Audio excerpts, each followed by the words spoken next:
হযরত আদম আলাইহিস সালামের দুই পুত্র ছিল, হাবিল আর কাবিল। কিন্তু কাবিল হাবিলকে হত্যা করায় হযরত আদম আলাইহিস সালামকে আল্লাহ তাআলা আরেকটা সন্তান দিলেন, সেটা হচ্ছে শীস আলাইহিস সালাম। এবং এই শীস আলাইহিস সালামের ধারাবাহিকতায় আমরা একজন নবী রাসূল পেলাম, তিনি অত্যন্ত আলোচিত নূহ আলাইহিস সালাম।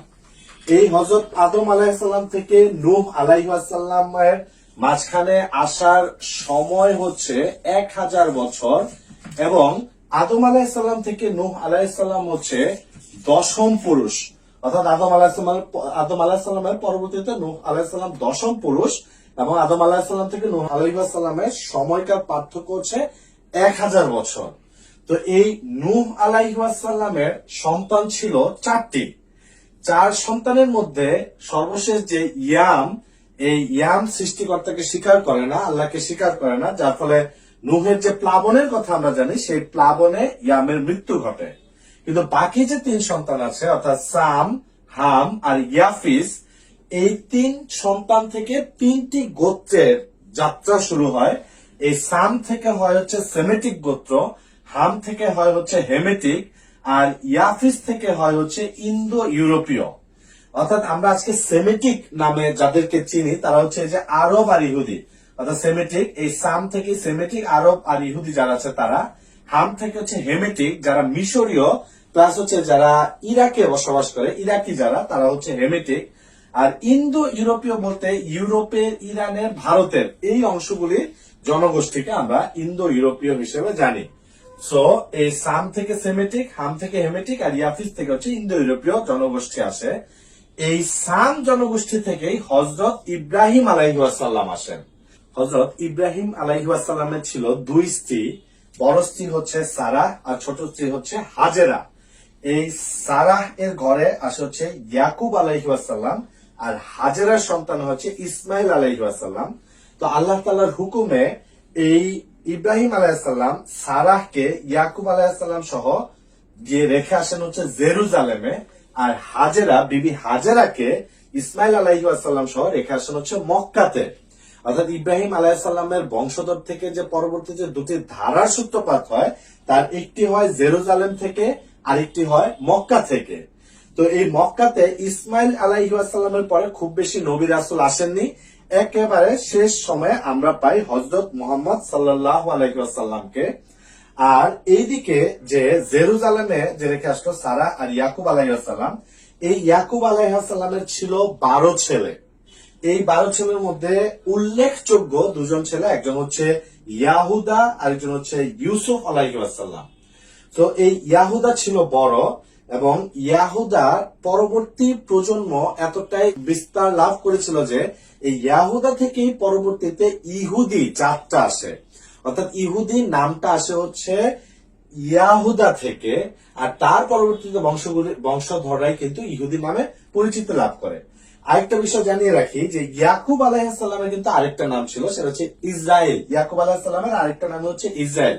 আজকের দিনে যে রাষ্ট্র ইসরায়েল, এটা কিন্তু এই ইয়াকুব আলাইহিস সালামের ইসরায়েল নাম থেকে নেওয়া। এবং উনার যে বংশধর আছে, অর্থাৎ ইয়াকুব আলাইহিস সালামের পরবর্তী যে বংশধর, তারাই কিন্তু ইতিহাসে বনি ইসরায়েল নামে পরিচিত। যে বনি ইসরায়েল নিয়ে পবিত্র কোরআন শরীফে একটি সূরাই আছে। তো এই যে ইয়াহুদা, এই ইয়াহুদা থেকে ইহুদি জাত আসে। এটা কিন্তু ইহুদি জাত, ইহুদি ধর্ম না। ইহুদি ধর্মের ব্যাপারটা আরো পরে আসে। ইহুদি ধর্মের ব্যাপারটা বুঝতে হলে আমাদেরকে ইউসুফ আলাইহিস সালামের ঘটনাটা জানতে হবে।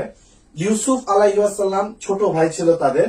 সো এই 11 ভাই মিলে এই ইউসুফ আলাইহিস সালামের বিরুদ্ধে একটা ষড়যন্ত্র করে। তারা তাকে কুয়ায় নিক্ষেপ করে হত্যা করতে চায়। কিন্তু ঘটনাক্রমে ইউসুফ আলাইহিস সালাম বেঁচে যান, এবং মিশরের কিছু বণিক তাকে কিনে নিয়ে যায়। ঘটনাচক্রে তিনি মিশরের প্রথমে জেলে থাকেন, তারপর খাদ্যমন্ত্রী হন, এবং একটা পর্যায়ে মিশরের শাসনভার গ্রহণ করেন, অর্থাৎ মিশরের রাজা হন ইউসুফ আলাইহিস সালাম। তো এই ইউসুফ আলাইহিস সালাম পরবর্তীতে তার 12 অর্থাৎ আর যে 11 ভাই আছে, তারা একটা সময় জেরুজালেমে যখন খুব বাজে অবস্থার মধ্যে ছিল, খুব ভালো একটা অবস্থার মধ্যে ছিল না, তাদেরকে নিয়ে আসেন হচ্ছে মিশরে। অর্থাৎ এই ইহুদি যারা ছিল তারা কিন্তু জেরুজালেম থেকে পরবর্তীতে কোথায় যায়? পরবর্তী যায় হচ্ছে মিশরে। সেই মিশরে তারা বারবার অভিশপ্ত হয়। সেটা কিভাবে হয় এটা জানতে আমাদেরকে আরেকটা স্লাইডের দিকে যেতে হবে।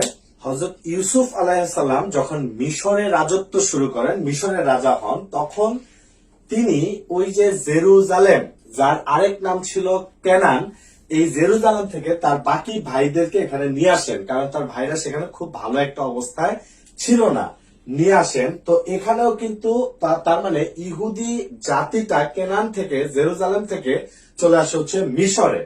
এই মিশরে এসে তারা একটা রাজকীয় জীবন যাপন করে, কিন্তু এরা বারবার ইতিহাসে অভিশপ্ত হয়েছে আল্লাহ তাআলার অবাধ্যতার কারণে। তো এই 12 ভাই রাজকীয় জীবন যাপন করেন, একসময় তারা আল্লাহ অবাধ্য হন। অবাধ্য হওয়ার ফলে সৃষ্টিকর্তা আল্লাহ তাআলা তাদেরকে আবার ফেরাউনের গোলাম করে তোলেন। তাদের অবস্থা আবার খারাপ হয়, তারা ফেরাউনের গোলাম হিসেবে থাকে। ইহুদিরা যখন আল্লাহ তাআলার কাছে ক্ষমা প্রার্থনা করে, তখন আল্লাহ তাআলা হযরত মুসা আলাইহিস সালামকে ইহুদিদের মাঝখানে পাঠান, এবং মুসা আলাইহিস সালাম ফেরাউনকে ধ্বংস করে ইহুদিদেরকে আবারও একটি ভালো অবস্থানে নিয়ে যান। তো মুসা আলাইহিস সালামের উপর যে তাওরাত গ্রন্থ নাজিল হয়, এটা ইহুদিরা মানতে থাকে, তারা সে সময়টাতে ভালো থাকে। কিন্তু মুসা আলাইহিস সালামের পরবর্তীতে তারা তাওরাতকে আর আগের মতো মানে না, বা তাওরাতকে চেঞ্জ করে, আবারও আল্লাহ তাআলার অবাধ্য হয়। বনি ইসরাইল যখন আল্লাহর আবার অবাধ্য হলো, তারা আবার ক্ষমা প্রার্থনা করলো, তখন আল্লাহ তাআলা তাদের জন্য এক রাজা নিযুক্ত করলেন, তার নাম হচ্ছে তালুত। এই তালুত এই জেরুজালেম দখল করতে যায়, তখন তার সেনাবাহিনীতে একটা বালক ছেলে ছিল, তার নাম ছিল দাউদ।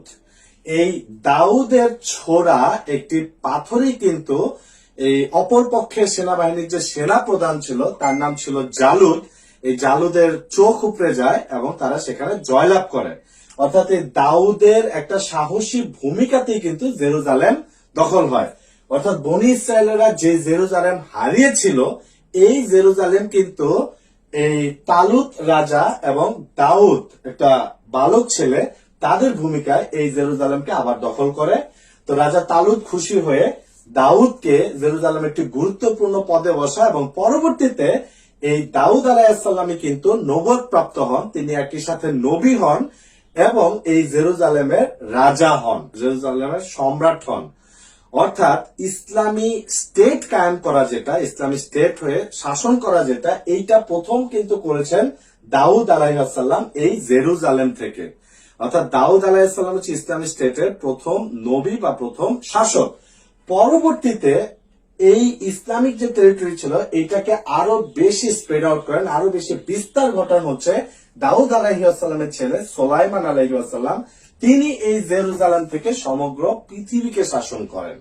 অর্থাৎ বিশাল ইসলামিক টেরিটরি শাসন করা হচ্ছে সুলাইমান আলাইহিসসালাম, দাউদ আলাইহিসসালামের সন্তান বা দাউদ আলাইহিসসালামের ছেলে। এই সুলাইমান আলাইহিসসালাম যখন মারা গেলেন, তখন এরা অর্থাৎ বনি ইসরায়েলেরা আবারও আল্লাহর অবাধ্য হয় এবং আল্লাহর সাথে বিদ্রোহ করে।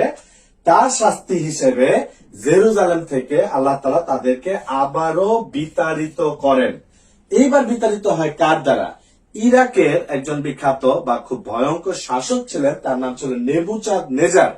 এই নেবুচাঁদ নেজার এসে এই জেরুজালেমে অ্যাটাক করে, নির্বিচারে বনি ইসরায়েলীদেরকে হত্যা করে এবং তাদের যে উপাসনালয় সেগুলোকে ধ্বংস করে, জেরুজালেম থেকে বিতাড়িত করে হচ্ছে এই বনি ইসরায়েলীদেরকে নেবুচাঁদ নেজার, এবং তাদের বনি ইসরায়েলীদেরকে তার দাস বানায় এই নেবুচাঁদ নেজার। এরপরে প্রায় 2000 বছর তারা এই জেরুজালেমে আসতে পারে না। এই সময়টাতে আল্লাহ তাআলা তাদের কাছে অসংখ্য নবী রাসূল পাঠিয়েছেন, এবং এই প্রত্যেকটা নবী রাসূল একটা মূল কথা বলেছেন, একটা কথা বারবার বলেছেন যে তাদের মাঝখানে অর্থাৎ বনি ইসরায়েলদের মাঝখানে একজন মাসিহ বা মাসিয়াহ আসবে। সো এই যে যখন বললো মাসিহ বা মাসিহ আসবে, এই মাসিয়া যখন পরবর্তীতে ঈসা আলাইহিস সালাম আসলেন, তখন এই বনি ইসরায়েলেরা বা ইহুদিরা ঈসা আলাইহিস সালামকে মানলো না। তারা বলল যে ঈসা কিভাবে এই মসিহ বা মাসিয়া হয়, কারণ ঈসা তো জারদ সন্তান, তার মা তো ছিল ব্যভিচারিণী, তাহলে ওই একটা জারদ সন্তান কিভাবে মাসিহ বা মাসিয়া হয়। তারা অপবাদ দিল হচ্ছে ঈসা আলাইহিস সালামকে, এবং তারা ক্রুশে বিদ্ধ করে হত্যা করলো। অর্থাৎ ঈসা আলাইহিস সালামকে যে হত্যা করা, এটা কিন্তু ইহুদিরাই করেছে। তো যারা হত্যা করলো, যারা খুশি ছিল সেই হত্যায়, ওই সময় থেকে দুইটা গ্রুপ হয়। যারা হত্যা করলো, যারা খুশি ছিল এই হত্যায়, তারাই হয় ইহুদি, আর যারা ঈসা আলাইহিসসালামকে নবী হিসেবে মেনে নিয়েছিল, এই মাসিহ বা মাসিহা হিসেবে মেনে নিয়েছিল, এই হত্যায় যারা ব্যথিত হয় তারাই হয় নাসারা বা খ্রিস্টান। অর্থাৎ সেই সময় থেকে দুইটা ধারা সূত্রপাত, একটা হচ্ছে ইহুদি আর একটা হচ্ছে খ্রিস্টান। এই ইহুদি, খ্রিস্টান এবং মুসলিম তিনটা ধর্মের একটা জায়গায় মিল আছে। তিনটা ধর্মই বিশ্বাস করে একজন মাসিহ বা মসিহ আসবেন, যিনি আবার জেরুজালেম থেকে সমগ্র পৃথিবীকে শাসন করবেন। এখন খ্রিস্টানরা এই যে মাসিহ আসবেন, এই খ্রিস্টানরা জানে যে ঈসা আলাইহিসসালাম আবার আসবেন, তিনি জেরুজালেম থেকে সমগ্র পৃথিবীকে শাসন করবেন। আমরা মুসলমানেরও জানি, পবিত্র কোরআনে আল্লাহ তাআলা ঘোষণা করেছেন যে, যেটা আমরা দেখেছি যে ঈসা আলাইহিসসালামকে ক্রুশবদ্ধ হত্যা করা হয়, কিন্তু আল্লাহ তাআলা কোরআনে ঘোষণা দিলেন ওনাকে হত্যা করেন না, ওনাকে তিনি তুলে নিয়ে গেছেন। এই ঈসা আলাইহিসসালাম আবারও আসবে এবং ইমাম মাহদির সাথে একত্রিত হয়ে এই জেরুজালেম থেকে আবার সমগ্র পৃথিবীকে তারা শাসন করবে। খ্রিস্টান এবং মুসলমান তারাও বিশ্বাস করে যে এই জেরুজালেম থেকে আবার পুরো পৃথিবী শাসিত হবে। ইহুদিরাও বিশ্বাস করে যে জেরুজালেম থেকে শাসিত হবে, কিন্তু তারা এখনো একজন, কিন্তু তারা হচ্ছে ঈসা আলাইহিসসালামকে মাসিহ হিসেবে মেনে নেয়নি। তারা এখনো অপেক্ষায় আছে একজন মাসিহ আসবে যে কিনা জেরুজালেম থেকে শাসন করবে। তাহলে ইহুদিদের ইতিহাস, যদি ইহুদি কারা বা ইহুদি জাত বা ইহুদি ধর্মের মূল কথা যদি আমরা দেখতে যাই, তাহলে এই যে এর আগে আমরা যেটা দেখেছিলাম যে ইয়াকুব আলাইহিসসালামের ছেলে ইয়াহুদা থেকে যে বংশধারা সৃষ্টি হয়, সেখান থেকে হচ্ছে ইহুদিরা আসে এবং পরবর্তীতে হযরত মুসা আলাইহিসসালামের উপর যখন তাওরাত গ্রন্থ নাজিল হয়, সেখান থেকে ইহুদি ধর্মের সূত্রপাত হয়, যারাই কিন্তু আবার দেশে বনি ইসরায়েল নামে পরিচিত। তো তিনটা ধর্মের মধ্যেই একটা কমন মিল, তিনটা ধর্ম হচ্ছে একত্ববাদী ধর্ম, একজন সৃষ্টিকর্তাকে স্বীকার করে নেয় এবং তিনটা ধর্মেরই উৎস বা মূল হিসেবে কিন্তু হযরত ইব্রাহিম আলাইহিসসালামকে আদি পিতা হিসেবে মেনে নেওয়া হয়।